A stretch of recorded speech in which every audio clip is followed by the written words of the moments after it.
Hi, I'm Nick Grotto, and this is Nick's Game Grotto, and today we are going to be talking about a character I built for the Heavy Hitters survey put out by Darrington Press. This is a Daggerheart optimized character, a multi-class rogue and fighter, not fighter, warrior. So rogue warrior, and here we go. The premise of this character is to uh, bait attacks, have them miss, and then punish the adversary with a bunch of choking. So let's get into it. I am a Simia, which gives me a +1 to my evasion and agility checks on agility, and a Seaborn, which gives me the opportunity when I roll with fear to get a bunch of +1s to use in my attack rolls. And I don't know if it says +1 modifiers to my roll. Maybe I could put them as +1s to damage, but I don't know why I would do that. I'd rather land the attack. So for my features, I am a rogue warrior, as I said, and um, the rogue is a shadow stepper, and the warrior is Call of the Slayer.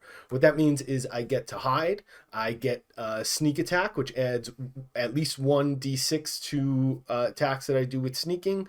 I can add hope to those. Put a pin in that because I could get that number up to 4 advantage on attack roll. Spend any number of hope and it's successful. Oh, I could spend any number of hope I want on that. So I'm a battle strategist, not so much for this, but I could deal stress to the character. Attacks of opportunity are big because characters are going to try and move away from me, and I'm not going to let them. I'm either going to do damage or I'm going to hold them where they are. Spellcasting's finesse, but my higher trait is agility. You'll see why. As I said, I'm a shadow stepper. I can mark stress to move through shadows. It's pretty cool. So, Call of the Slayer, I get to add d6s up to my proficiency. Yep, that's the one. I get to add d6s up to my proficiency to the attack roll. So instead of taking hope when I roll hope, I could take a d6 and put it on this Slayer thing. And then when I do damage, I could add those d6s to the damage. I could have 4 of those. It goes off my proficiency.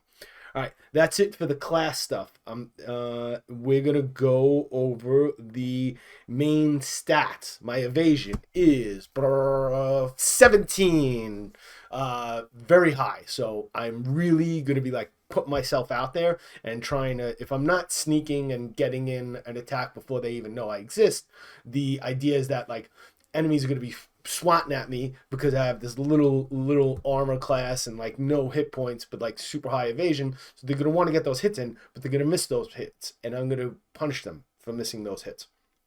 17 for evasion. Armor is 4. That's garbage. Agility is +4. Strength 0. Finesse 3. Instinct 1. And presence 2. So my finesse and my agility are my 2 main scores. Knowledge is 1. Then 1, 10, and 29 are my damage thresholds.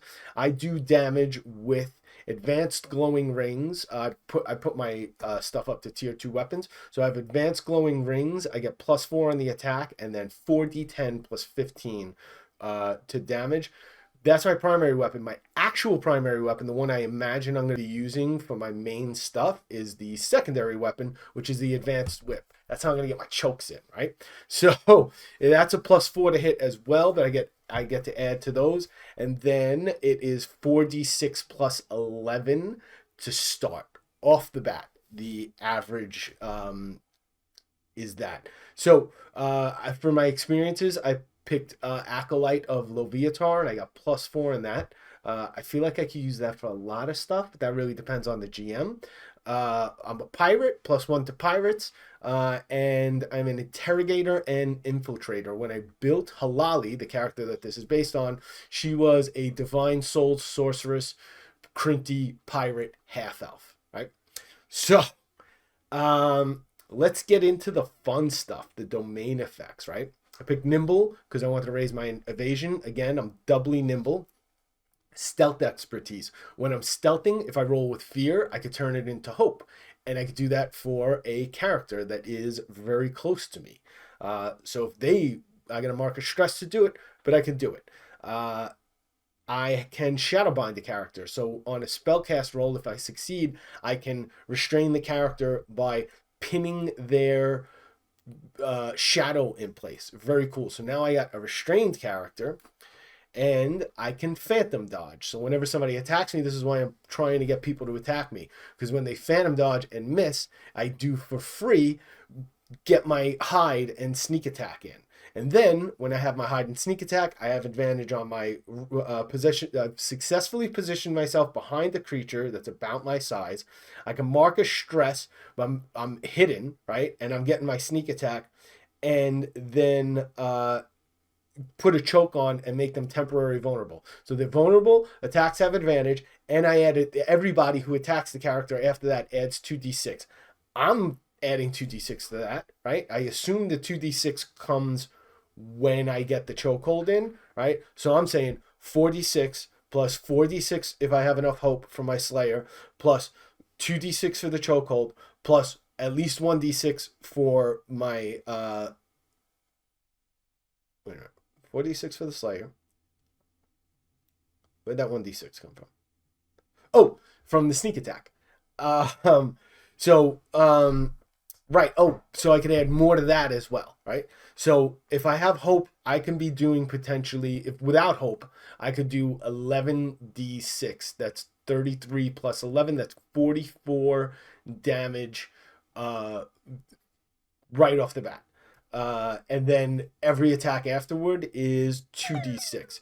This character is dependent on a teammate that can relieve their stress. And if I don't get that, my character is going to be a very stressed out character. So, yeah, that's it. I hope you enjoy and stay tuned for more content. I'm going to try and do one every day. Bye bye.